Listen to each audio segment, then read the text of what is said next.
This right here is my completed painting, and this is going to be the second part of this tutorial. In last week's video, we painted in both eyes, the nose, and some of the left cheek, and what we're going to do in this one is just continue right along. We'll finish up painting the actual portrait itself. The first thing that I'm going to do here is use my number 2 gray mixture. That's a middle gray mixture. It's a semi-opaque color. It's white mixed with black, and I'm lining up my shield with the left side of the neck and just spraying a little bit of paint over to the left. That's just going to get that transition point in. This is eventually where the hair is going to be later on.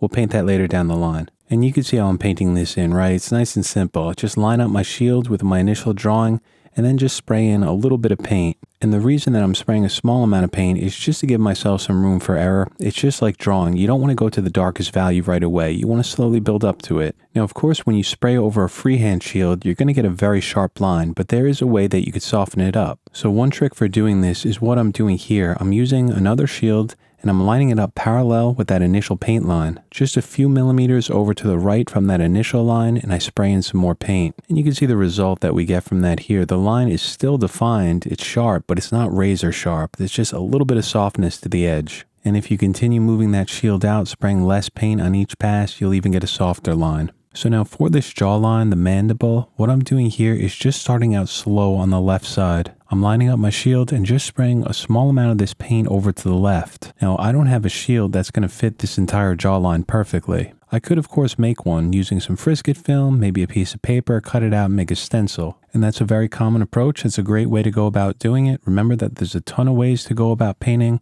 but what I'm doing here is just continuing along with the freehand shield. You'll see me here switching off between all different types of shields, just trying to find some part of this shield that fits that mandible. And of course, when I find a part that fits, I just spray in a little bit of paint. And as long as you continually move the shield, you can get all these lines to connect. For this curve here, or the angle of the mandible, I'll just line up another part of my shield, and you can see how I sprayed this in. It's just a small amount, right? Just trying to get that transition from that line that's going kind of vertically to this line that's going to start moving down horizontally. And then it's just continuing right along that jawline using the exact same technique right up to the chin. You'll see that I made a mistake here. A little bit of wet paint from my shield got onto the chin on that transition point right there.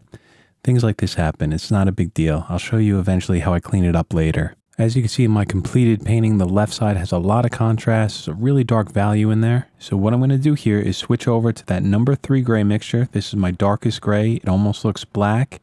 And I'm going to start applying it into this shadow. Even though this shadow is very dark, it's not one solid value. There are some transitions in here. Up on top right here, underneath the zygomatic bone, there is a bit of a darker value. And then it gets a little bit lighter as it starts moving into the mandible, and then again a bit darker at the very bottom, right along that jawline. And this is just like what I talked about in last week's video. It's all about building those values up slowly. A lot of times when I'm doing this, I like to just step back from the painting and see it from a distance, a few feet, 5 feet or so. That way you're just going to see it a little bit differently from when you're sitting right up close to it and painting. And so once I have that in, what I'm going to do here is use a part of my shield and just map in the shadow that's going to be right next to the ear. And the reason that I'm adding this in now is just to have a point of reference so I understand where that shadow is going to be moving forward. Now for the lips, we're going to need a very sharp outline. And again, there's a bunch of ways of going about doing this. You could use a freehand shield like we did before. You could use a stencil that you cut out, or you could use Frisket film like I'm doing here. And what I'm doing with this Frisket film is essentially making my own stencil. And what I'm doing here is basically just tracing my initial pencil lines. I'm using a black colored pencil here, but if you want to use a graphite pencil, that'll work fine. You could even use a pen for this. Now, if you don't feel comfortable using an X-Acto blade to cut out the Frisket on your canvas or your paper, what you could do is what I'm doing here. Just remove that piece of Frisket film, add it to a cutting mat, and then just cut it out separately. Once it's cut out, I want to make sure to keep the positive and negative parts of this Frisket film. And then I'll just lay this part over the lip and spray in that shadow, that transition between the upper and lower lip. And the color that I'm using here is my middle gray mixture. Again, this is going to be an area that needs to be dark, but just go light first and slowly build it up. Now for a few of the wrinkles and textures within this lip, what I'm using here is a ripped piece of cardboard. It's a thin piece. You can see that I basically ripped 3 sides of it just so I have a texture there. And when I spray over this, it's going to get transferred to the canvas. And what I'm doing with this is adding in the shadows for these textures on the lips. If you look at my completed painting, you'll notice that the light source is above the subject and over to the right. So that means the shadows are going to be down and to the left, which is the opposite direction of the light source. And while I'm doing this, of course, I'm paying attention to my reference photo. And then what I'll do is just glaze some of this paint along the top, mainly toward the bottom of the lip. And then I'm going to switch over to my eraser like I'm doing here. I'm using the more aggressive one for this part. And you can see what I'm doing. I'm erasing out the highlights to the right of each one of these shadows. For each one of these wrinkles, there's going to be a highlight and a shadow. And like I said before, because the light source is up and to the right, the highlights are going to be on the right side and the shadows are going to be on the left. And then for the rest of this upper lip, I'm essentially just drawing with my airbrush. I'm adding some paint for the darker areas, of course, using that shield to get a sharp edge. And then always going back to my eraser to pull out some highlights on the right side of each one of those shadows. And for everything so far on this upper lip, I'm just sticking with that one gray mixture, that number 2 gray mixture. It's the middle one. It's not too dark. It's not too light. And obviously with that mixture, even if I spray it at 100%, it's not going to get dark enough, but that's good. It's just going to slowly allow me to build up to the value. What I'll do for the dark shadow underneath is either use the number 3 gray mixture or just pure black, a transparent color, and glaze it over the top. And then once I get this texture down, I'll go right back over to my airbrush and glaze a little bit of this color right over the top. That's just going to knock down all of those bright values. From here, what I'm going to do is start layering the texture. I'm going back over to another eraser. This is another aggressive one. This is the Staedtler Mars Razor. It's very similar to that Faber-Castell 7058B. That's another aggressive ink eraser. They work about the same. And I'm just working my way into these areas again, just pulling out the highlights, again, adding more texture. For that softer transition between the lip texture and the skin texture, I'm using a softer eraser. This is one made by Tombow. It's for standard graphite or charcoal drawing. I use it all the time in my drawings. And it just has a very sharp, thin point at the end. So you get a ton of control with it. It's extremely precise, but one thing about it is that it's not that aggressive. It's not going to remove that much paint. So it's really only used for softer areas on an airbrush painting. To get in this really, really dark shadow right below the upper lip, I'm switching over to the color Transparent Black. This is Schmincke Aero Colors. I'm using this directly from that dropper bottle right into my airbrush. I'm just spraying it using a shield below that lower lip. And then like always, once some sort of shield is used to get in the sharper line, I'll go right back over to that airbrush freehand and then just add that gradient in from that really dark value at the bottom, moving up to a lighter value on top where the light is hitting it. And then of course, going right back over to an eraser, I'm using the softer one here and then just again layering the texture right on top. At this point, there's no paint around this lip right now, so the really bright value of the canvas is making this look a lot darker. I'm using that number 2 gray mixture and I'm just working into the areas around the lip, just adding in some of the skin tone. Just doing this freehand. Of course, I'm not spraying this color at 100% just because it would get too dark. I'm controlling my values just like always by how much paint I spray. I'll use a few different softer erasers here just to help clean up and lighten up the area, the transition between the upper lip and the skin texture above it. That area is going to need to be a bit brighter because it is raised up, so light is going to be hitting it.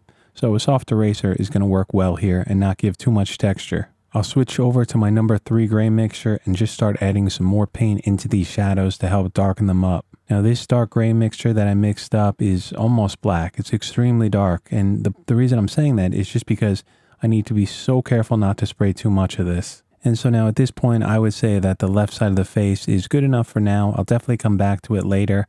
But what I want to do for now is start adding in that transition on the right side of the face between the actual skin, the flesh tones, and the background. To spray this in, I'm just going to be using a bunch of freehand shields following the contour of the right side of the face. If you want to use something else like Frisket film, like I showed before on the upper lip, that's fine too.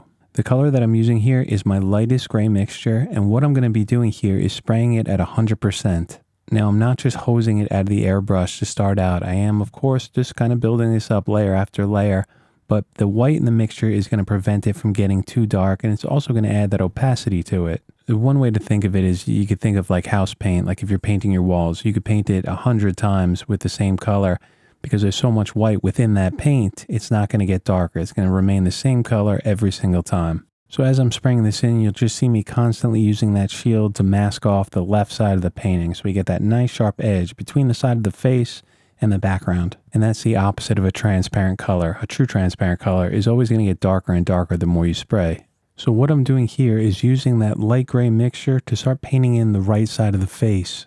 I'm holding the airbrush pretty far away, 7-8 inches back, and what's nice about using the same color as the background is that I don't have to mask off this side of the face. And I'll just keep working my way down here, paying attention to my reference and just adding values where I see them. Now you'll notice here that since I didn't paint in the lower lip yet, the portrait looks very, very strange. This is normal when you're painting. You're always going to go through those awkward or weird phases. So just understand that that's always going to be the case with painting, especially in the very, very early stages. Like if you're starting a portrait and you're just starting with the eyes, it's going to look weird for a little while, but that's the process. You just got to trust in it, keep going through it, just building up slowly. And just understand that you will eventually get to a completed painting. Any sort of mistake or error can always be fixed. Now, before I paint in this lower lip, what I'm doing is reworking all of the areas, all the highlights that I worked on before with this small eraser and basically just cleaning things up. If there's some small areas in here that are a bit too dark, I can lighten them up. I can soften up transitions between values. I'm just working into everything, looking at my reference, basically just drawing with that eraser. And like I talked about in last week's video, when you work with a softer eraser like this, yeah, it's not going to pull out that much paint, but you can get much softer and smoother transitions rather than using a more aggressive eraser. Both kinds are great. They both have their place. For this one, I'm using a lot of the softer eraser because like I said, I want this portrait to be a bit softer than some of my other ones. I'll use some transparent black very sparingly just to darken up some areas that seemed a bit too light. So let's move along to the lower lip, start painting this one in. I'm using my darkest gray mixture here. You'll see that I'm using a freehand shield here first to paint in that dark cast shadow underneath the lip. And again, I'm only using the shield to get in some of these sharp lines and transitions. The rest of it, I'm just going to do freehand. I'll use a shield to paint in the right side of the lip, and then I'll go right back over to that ripped piece of cardboard and just start working my way around the lip, adding those darker textures for the shadows. And then a very thin glaze of this number 3 gray mixture right over the top.